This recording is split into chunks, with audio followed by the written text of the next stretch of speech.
Zero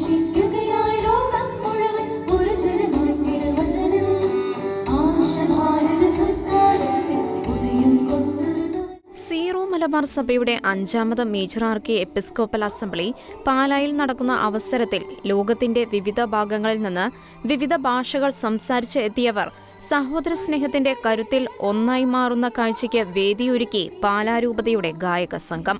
മലയാളവും ഇംഗ്ലീഷും ഹിന്ദിയും തെലുങ്കും ജർമ്മനുമൊക്കെ സംസാരിച്ചത് സ്നേഹത്തിന്റെ ഭാഷകളിലായിരുന്നു. വിവിധ ഭാഷകളെ മറികടക്കാനായി ഇംഗ്ലീഷിനും മലയാളത്തിനും പ്രാധാന്യം നൽകിയായിരുന്നു പ്രഭാഷണങ്ങളേറെയും. തിരുക്കർമ്മങ്ങളിലെ ഗീതങ്ങൾ പല ഭാഷകളിൽ മുഴങ്ങിയത് അംഗങ്ങൾക്കെല്ലാം ഏറെ ഹൃദ്യമായി. നിർദ്ദേശങ്ങളെല്ലാം വ്യത്യസ്ത ഭാഷകളിൽ സമ്മാനിക്കാനായത് സംഘാടക മികവും വിളിച്ചറിയിച്ചു. മലയാളത്തിന് പിന്നാലെ ഇംഗ്ലീഷും ഹിന്ദിയും തെലുങ്കും മാറി മാറി ഉപയോഗിച്ച് അനൗൺസ്മെന്റ് വേദിയിൽ ഫാദർ ജോർജ് കാരാമ്പേലി ശ്രദ്ധ നേടി.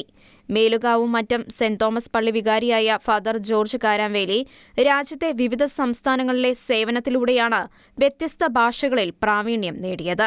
മേജർ ആർക്കി എപ്പിസ്കോപ്പൽ അസംബ്ലിക്കായി ഗായക സംഘം നടത്തിയ ഒരുക്കങ്ങളെക്കുറിച്ച് അവർ ഷെക്കിന ന്യൂസിനോട് പങ്കുവച്ചു. അഭിമന്യ പിതാവിൻ്റെ കല്ലറങ്ങാട്ട് പിതാവിൻ്റെ ഞങ്ങളുടെ രൂപതാധ്യക്ഷൻ്റെ വലിയൊരു ആഗ്രഹമാണ് രൂപതയ്ക്ക് ഒരു ഗായക സംഘം ഉണ്ടാകണമെന്നുള്ളത്.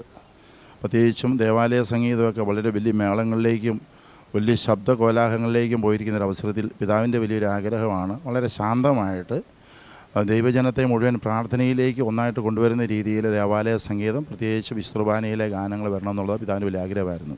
ഇത് പാലാരൂപതയെ സംബന്ധിച്ചിടത്തോളം ഞങ്ങൾക്ക് ജൂബിലി വർഷവും കൂടെയാണ്. പാലാരൂപത സ്ഥാപിതമായിട്ട് 75 വർഷങ്ങളാവുകയാണ്.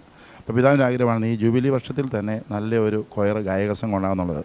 അപ്പോഴാണ് ഈ മേജർ ആർക്കി എപ്പിസ്കോപ്പൽ അസംബ്ലിയും പാലായിൽ വെച്ച് നടത്തുന്ന കാര്യം പിതാവ് ഞങ്ങളോട് പറഞ്ഞത്. നമ്മുടെ കൊയർ തന്നെ വേണം.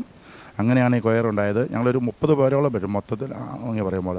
പാട്ടുകാർ തന്നെ 15-ൽ കൂടുതലുണ്ട്. പിന്നെ ബാക്കി ഉപകരണക്കാരായിട്ട് എല്ലാം കൂടി 30 പേരുടെ ഒരു കൊയറാണ്. ഞാനും ഈ ഡോൺ ബോസ്കോ കണ്ടത്തിക്കുടലിൽ അച്ഛനും ഞങ്ങളെ 2 പേരെയാണ് പിതാവ് ഇതിൻ്റെ ഉത്തരവാദിത്വം ഏൽപ്പിച്ചിരിക്കുന്നത്. അച്ഛൻ നല്ലൊരു പാട്ടുകാരനും നല്ലൊരു ഉപകരണ, പ്രത്യേകിച്ചും പിയാനോ വായിക്കുന്ന ആളാണ്. ഈ കൊയറിന് ഞങ്ങൾക്ക് എല്ലാം മ്യൂസിക്കിന് ഡയറക്ഷൻ തന്നുകൊണ്ടിരിക്കുന്ന ബഹുമാനപ്പെട്ട ജോർജ് സാറാണ്. ജോർജ് സാറ് വർഷങ്ങളായിട്ട് മ്യൂസിക് ഡയറക്റ്റ് ചെയ്യുന്ന ആളാണ്. പ്രത്യേകിച്ചും അഭിമന്യ പിതാവിൻ്റെ കോൺസെക്രേഷൻ സ്ഥാനാരോഹണ അവസരത്തിലും അൽഫോൻസാമയുടെ നടപടികൾ പാലായിൽ ഭരണങ്ങാനത്ത് വെച്ച് നടന്നപ്പോഴും സാറായിരുന്നു അതിനെല്ലാം നേതൃത്വം നൽകിയത്. അന്ന് കസ്റ്ററും പാടാനുണ്ടായിരുന്നു. ആ ടീമിൽ ഒരു 10-75 പേരുടെ ഒരു കൊയറായിരുന്നു. അന്ന് സാറായിരുന്നു അതിനെല്ലാം നൽകിയത്. സാറിനെ കിട്ടി ഞങ്ങൾക്ക് സന്തോഷമുണ്ട്. ഇവരെല്ലാം നല്ല പാട്ട് പഠിച്ചവര പിള്ളേരൊക്കെയാണ്. എല്ലാവരും തന്നെ നമ്മുടെ രൂപതയിൽ തന്നെ ഉള്ളവരാണ്. ഞങ്ങൾ ടീമിൽ മൊത്തം 30 പേരോളമുണ്ട്, ഉപകരണക്കാരും എല്ലാവരും കൂടെ കൂടി. അപ്പോൾ ഞങ്ങളുടെ ആഗ്രഹം ഇതുകൊണ്ട് പിരിച്ചുവിടുന്നൊരു കൊയറല്ല. ഇനി രൂപതയിൽ ഈ കൊയർ തുടരും. ഇനിയും അടുത്ത വർഷം മിഷണറി മീറ്റൊക്കെ വരുന്നുണ്ട് നിർത്തിയതിന്. പിന്നെ ജൂബിലിയുടെ സമാപനം വരുന്നുണ്ട്. ഇനി ഔദ്യോഗിക കർമ്മങ്ങൾക്കെല്ലാം ഈ കൊയറായിരിക്കും നേതൃത്വം വഹിക്കുന്നത്. Shekinah news, Kottayam.